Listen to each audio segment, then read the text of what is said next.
Vous avez ouvert votre Bible, Juge, oui ou non? Au verset 24 du chapitre 6, dit comme ça. Gideon bâtit là un autel à qui? À l'Éternel. Hein? Il lui donna pour nom Éternel paix. Il existe encore aujourd'hui à Ophra, qui appartenait à la famille d'Abiézer. Verset 25. Dans la même nuit, l'Éternel dit à qui? À Gideon. Qu'est-ce qu'il lui a dit? Prends le jeune taureau de ton père et un second taureau de 7 ans. Renverse l'autel de Baal qui est à ton père et abat le pieu sacré qui est dessus. Tu bâtiras ensuite et tu disposeras sur le haut de ce rocher un autel à qui? À l'Éternel ton Dieu. Tu prendras le second taureau et tu offriras en holocauste avec le bois de l'idole que tu auras abattu. Alors, Église, regardez une chose. Dieu, regardez ici, faites attention à ça. Dieu, il est apparu à Gideon pendant la nuit. Je ne sais pas si Gideon, il dormait, s'il se reposait. Mais je sais qu'au moment que Dieu lui est apparu pendant la nuit, Dieu ne l'a pas salué. La Bible dit que Dieu lui a parlé directement. Prends le jeune taureau de ton père et un second taureau de 7 ans. Est-ce que Gideon, il s'attendait à ça? Église, est-ce que Gideon, il s'attendait que Dieu lui demande une telle chose? Non. Pourquoi? Parce qu'il savait que la situation était difficile. Mais Dieu savait aussi que pour changer cette situation, il fallait que Gideon agisse d'une façon comment? Inattendue. Inattendu. Ce que Dieu demande à Gideon était comme si Gideon était en train d'écrire la fin de sa propre vie. Parce que Dieu demande à Gideon qu'il cherche le seul moyen de subsistance de la famille et qu'il sacrifie ses animaux. Et en plus, ce sacrifice ne serait pas accepté si Gideon, comme il dit au verset 26, au verset 25 au milieu du verset qui dit « Renverse l'autel de Baal qui est à ton père et abat le pieu sacré qui est dessus. » Le sacrifice ne peut jamais être accepté si la personne n'est pas disposée à obéir à qui? À obéir à qui, Église? À Dieu. À obéir à Dieu. Des fois, la personne, elle fait son Gideon, quelques instants dans la journée, il a demandé un signe.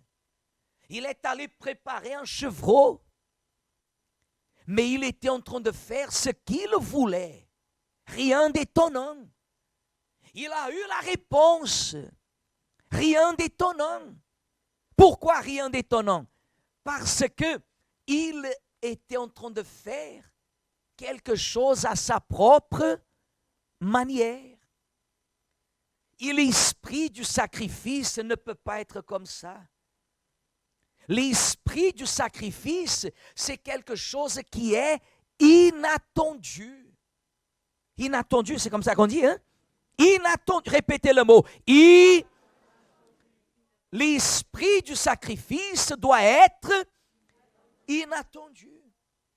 Ce n'est pas faire les choses comme on veut. Vous voulez voir jusqu'à quel point ce sacrifice, il a été inattendu. Regardez ce que dit au verset 28, s'il vous plaît. Lorsque Gideon il a obéi à Dieu, le lendemain, le matin, verset 28, qu'est-ce qu'il est écrit? Lorsque les gens de la ville. Qui, Église? Qui? Les gens de la ville. Ce n'étaient pas les Amalekites. Ce n'était pas Madian. Ce n'était pas le peuple ennemi, mais c'était les gens de la ville, dit la Bible. Lorsque les gens de la ville se furent levés de bon matin, voici, l'autel de Baal était, le pieu sacré placé dessus était, et le second taureau était offert en holocauste sur l'autel qui avait été, verset 29, lisez à haute voix. Qu'est-ce qu'ils se sont dit l'un à l'autre? Qui a fait cela? Qui a fait cela? C'était quelque chose d'inattendu. Levez-vous, s'il vous plaît, Église. Levez-vous. Tenez la Bible entre vos mains. Saisissez la Bible entre vos mains. Qu'est-ce qu'ils ont demandé, Église? Qui a fait cela? Qui a fait cela? Parce qu'ils ne s'attendaient pas à une telle chose. Ils ne s'attendaient pas à que l'autel de Baal soit renversé et que le sacrifice soit fait sur cet autel. Vous savez ce qui est arrivé? Les gens de la ville ont décidé de tuer Gédéon. Quand vous faites quelque chose qui est inattendu, en obéissant à Dieu, même ceux qui vous entourent, même ceux qui vous connaissent, à savoir la famille, les amis, ils se tournent contre vous. Ils critiquent votre foi. Ils essayent de vous intimider. Depuis que tu vas dans cette église, depuis que tu vas à l'église, c'est toujours comme ça. Et beaucoup de personnes se laissent intimider. Pourquoi? Parce qu'elle ne fait pas ce qui est inattendu. Elle fait ce qui est habituel, rituel de chaque année. Elle fait toujours la même chose.